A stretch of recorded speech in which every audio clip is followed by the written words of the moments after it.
Mikey role. So it was, to me, it was truly God's will that that these things came together at the time they did. To me, I guess the biggest distinguishing quality about playing this role is that there is an intensity with this character that I have had in other movies, but in other movies I've been able to express myself facially and really push the energy.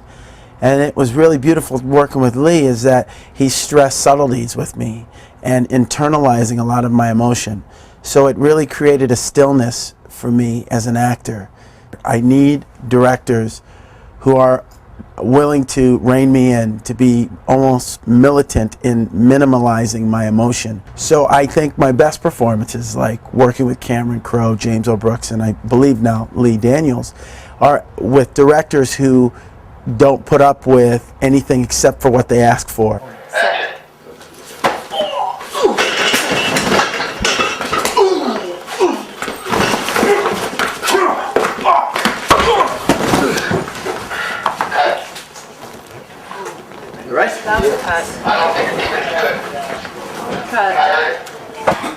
I worked with Stephen Dorff on a movie called Judgment Night back in '91, and I found him to be very arrogant.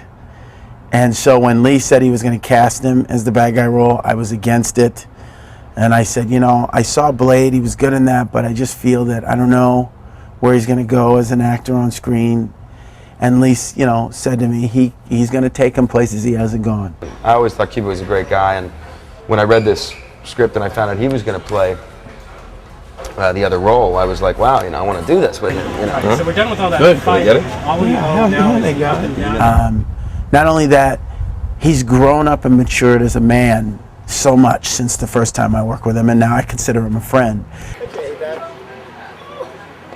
Yeah.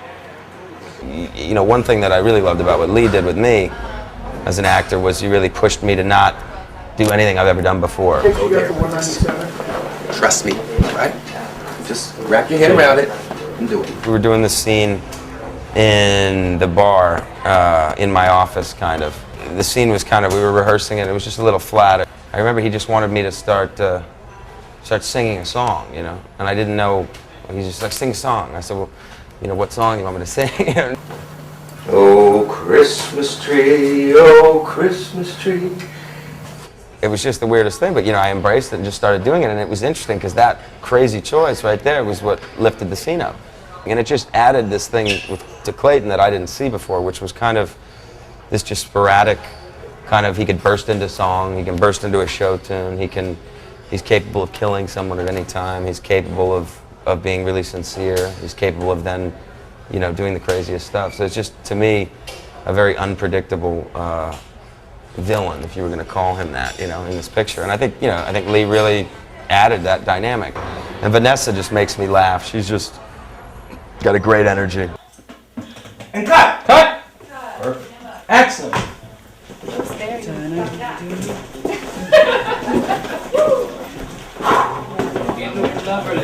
It's a rough life, but somebody's got to do it. Stephen he's so great.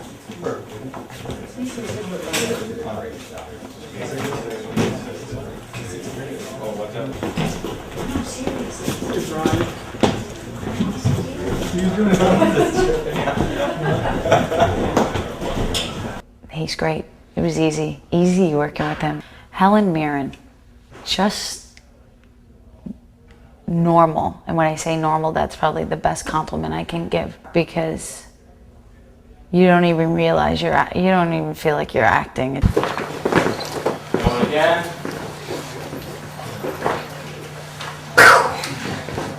I wouldn't say it was always like a party. It wasn't always like a party because it was hard work and we all worked hard. But there was definitely a feeling of it's sort of organised anarchy or something. So you want fun? Something like that. Cut! Maisie! Why are you looking at his dick? And there's always a danger in that as an actor working with a first-time director. But there's also an excitement because you don't really know what you're getting into. Unfortunately, there was a bar below the doctor's surgery where we were working.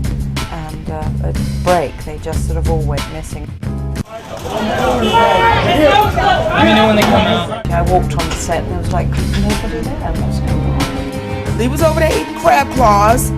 Cuba was over there eating some of the crab claws. Lee told me to come in and have some of the crab claws. Well, they was playing some music. So we turned it into a crab feast and had a Soul Train live. In the lounge while we were taping for the day, we were filming. So I said, don't worry, I'll go and get them. I'll get them out of there. So I went and danced them out. Here, music and a woo and a ha. And all you see is this lady coming in. No, all these black people. White lady coming in. He does rush in where angels fear to tread.